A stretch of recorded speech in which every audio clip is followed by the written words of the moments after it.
Hi, it's Ewan Ellery here growing bonsai in Australia, and in this video I'm going to create a guava bonsai.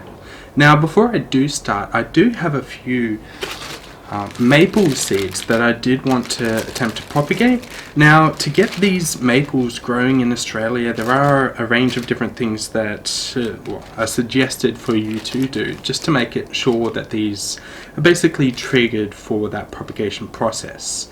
Now, because they're naturally from countries such as Japan and China, they are adapted and suited to a much colder climate than one we get here in Australia, and definitely colder than what we do get here in Brisbane, which is where I'm from.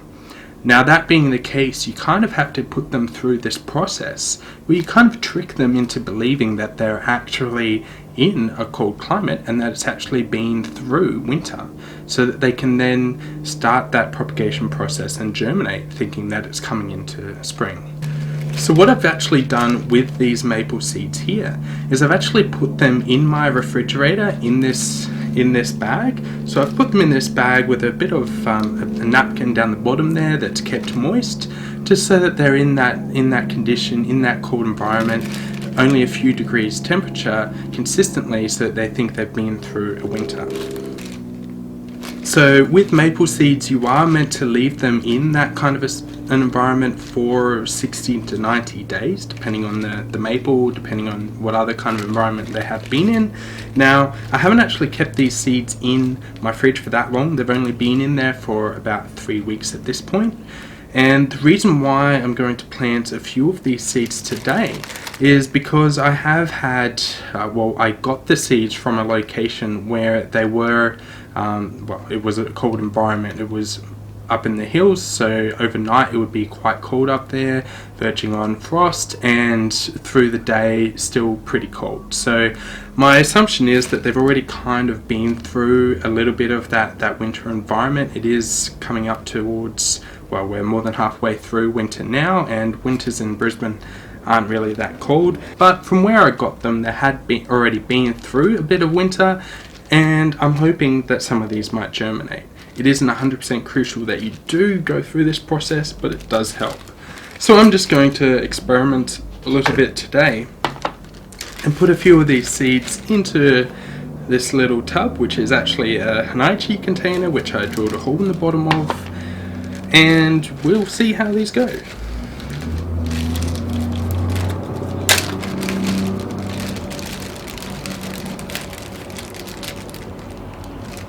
So I'm just going to poke a few of these into this soil. Now I'm also hoping over the next month or so, while these are starting to germinate, because it's been a bit of a cold winter here even in Brisbane, so most of the nights are getting below 10 degrees, so hopefully that just gives it a little bit more of that process where it is kind of cold. So I'm going to put maybe 4 seeds in here just to see how we go. I can always move them out later on if they do start going overcrowded, but it's just an experiment at this stage. The soil I have here isn't any particular kind of special soil for this process. It is actually just the leftover soil that I took from my bougainvillea tree, which I repotted just recently.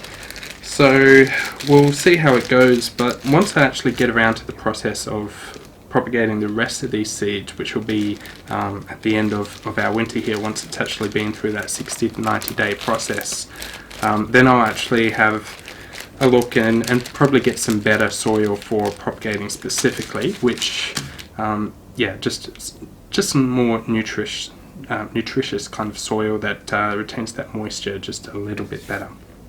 Okay, so now that I've got that out of the way, my maple seeds are watered and sitting out on my balcony, now I'm going to have a look at my guava bonsai. Okay, so now I've potted my bonsai, I've put the moss on. It's going to take a while for it to really develop and start looking a lot more lush in terms of the moss itself, but that's been applied and it's in its pot and it's ready to grow. So look, this is first attempt at growing a guava bonsai. I'll see how it goes. It's got a lot of development to be had, and yeah, I'll eventually, once I repot this, I'm going to have to position it in a slightly different position. Hopefully by that point, in a couple of years time, I won't need these sacrificial branches anymore, so I'll be able to determine as to whether or not I actually want to keep these branches or remove them. But yeah, for now, here's my Guava Bonsai. Now, I do hope to develop a lot more videos like this in the future, so comment if you have enjoyed this video, let me know what you've liked about it, and hopefully that'll help me develop better videos for you in the future. So look, I hope you have enjoyed this video. Hit the like button, subscribe if you haven't already, and until next time, enjoy your day. Bye.